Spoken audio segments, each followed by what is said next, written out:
When I adopted a dog about 3.5 years ago, I was confronted with the same challenges that the documentary addresses in relation to my dog. He was 3 months old. I wasn't really prepared because he had been passed to me by a neighbor who had bought him from a breeder at 2 months old. A couple of weeks later, she decided that she really wasn't cut out to raise a puppy. So a couple of weeks after that, he was 3 months old, and I adopted him officially. And for the first months of him living with me, he wasn't eating anything. Well, almost very little. He came with kibble. She brought this very good quality kibble. I mean, expensive stuff. I put it down in his bowl, and he would just walk away. Didn't want to eat. He ate very reluctantly and ate very little. Plus, he had skin problems. He had hot spots, and he had this crusty brown uh, skin condition on his back, his head, and his neck. And so, I mean, he seemed to be just an unhealthy dog, and that was disturbing to me, of course. So I began addressing the diet issue.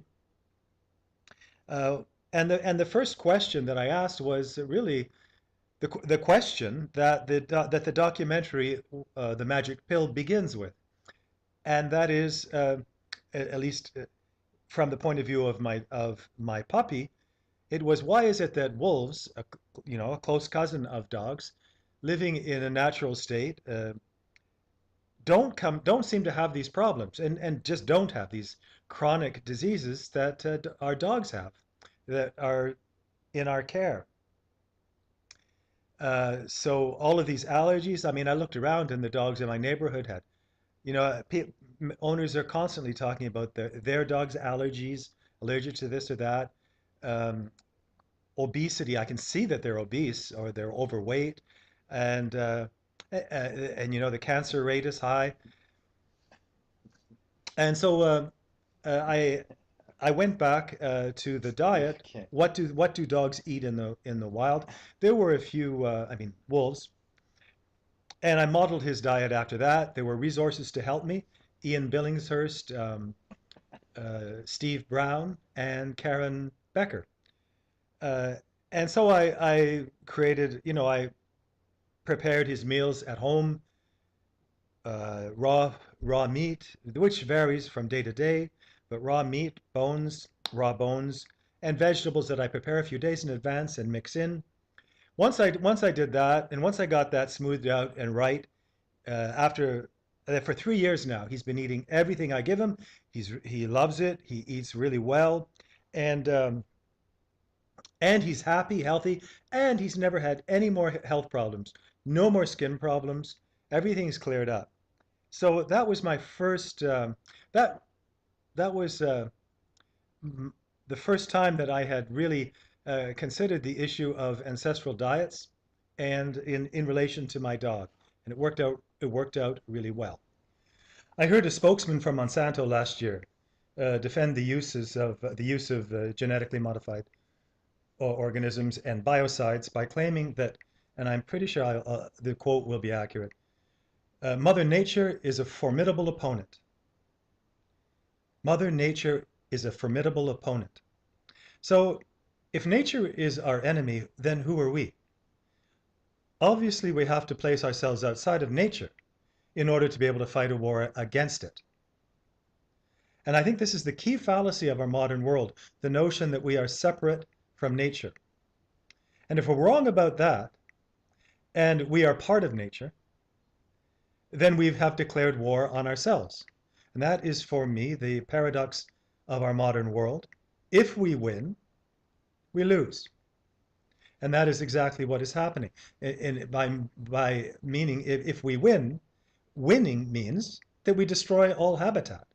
And then what? And then what will support us? Because we are, in fact, part of nature. We have to see how we fit into nature. And so those arguments for this project of feeding the world with grains and uh, monocultural crops of annuals can only be convincing to people who don't understand how natural systems function.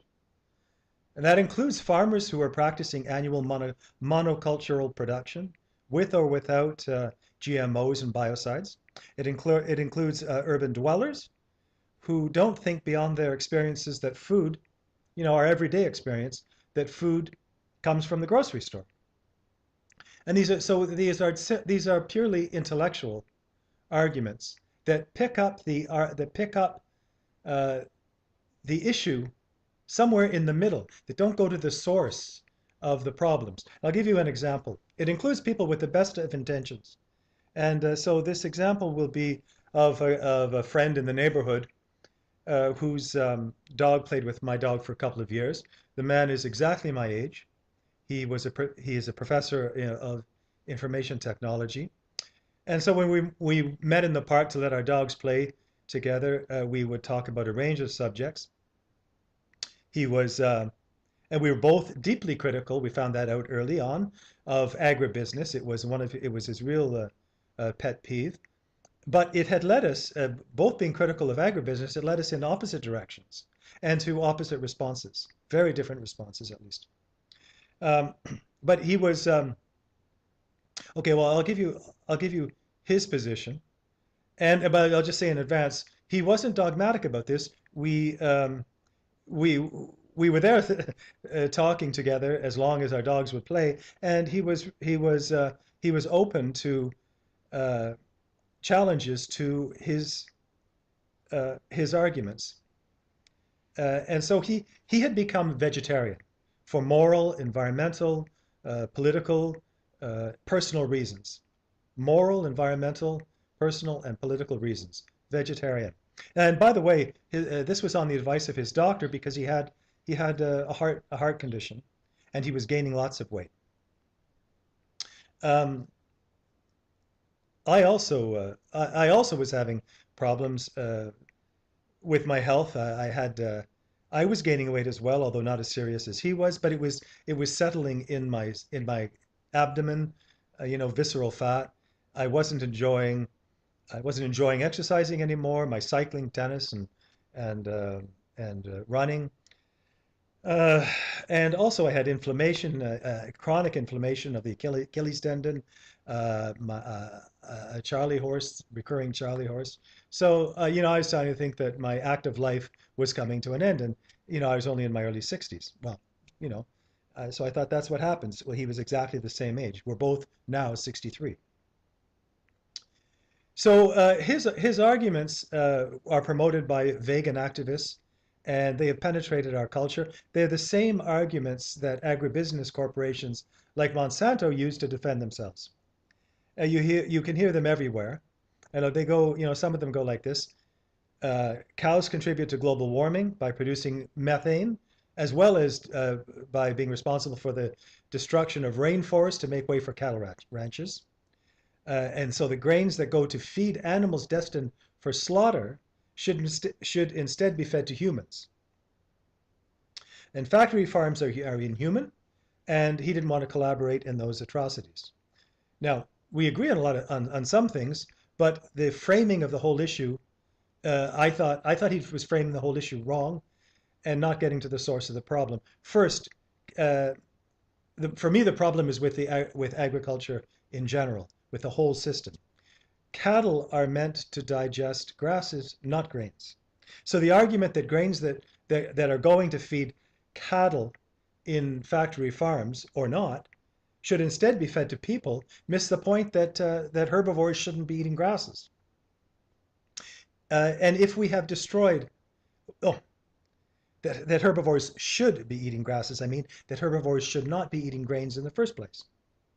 So if we have destroyed all the perennial grasslands of the world in favor of annual monocultures of grains, then we have already destroyed the habitat of countless species, and we're responsible here for, the continuing mass extinction that is underway right now. So the idea of being, of not harming cattle, not being of not uh, eating cattle, and or letting them live in factory farms uh, is really enters the discussion too late. They should never have been in factory farms, and they should never have been eating grains.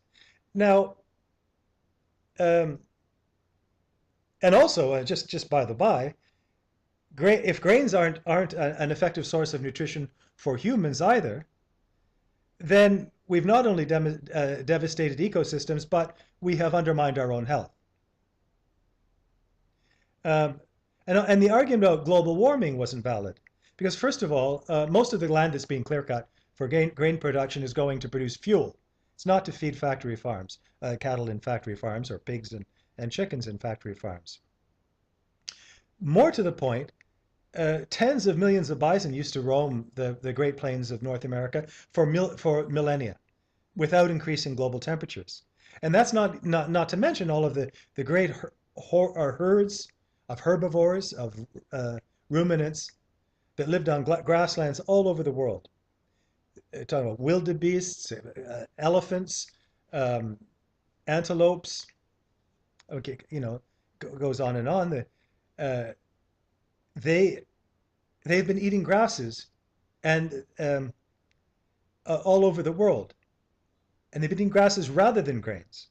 And when you understand how those ecosystems work, uh, that is those herbivores were necessary and key to the sequestration of carbon. In other words, it's not that methane is beyond the issue of methane from factory farmed cattle, is that um, herbivores on living on grasslands, perennial uh, polycultural grasslands, have been the key to carbon capture in the soil. And so the problem of chemical biocides is only making things worse. So while he had adopted a vegetarian diet, I had changed towards a high-fat, low-carb diet. Now, I could have chosen a high-fat, low-carb diet that didn't include, and you can have a vegan or a vegetarian high-fat, low-carb diet. I didn't. I include animals, but animals that are raised in animal fats, animal meats that are raised in biologically appropriate ways. In fact, I had adopted a couple of years earlier the same diet that the Magic Pill, the documentary, recommends, including intermittent fasting. And it worked great. It worked great for me. I lost weight. I lost about 20 pounds, which has got me down to the weight I wanted. I lost my abdominal fat. My inflammation disappeared. I'm able to return to a physically active life that I thought I was losing. And my vegetarian friend continued to gain weight, and his heart problems worsened. Now, another argument that he made that is common, and it comes both again from uh, vegan activists and agribusiness, is that we will have to feed by 2050 9 billion people.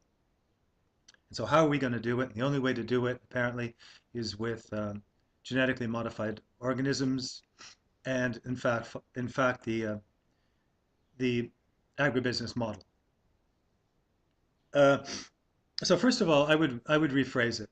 I mean, I think this is clearly something this is clearly a marketing slogan that was thought up around a boardroom table somewhere. Uh, we have to feed 9 billion people.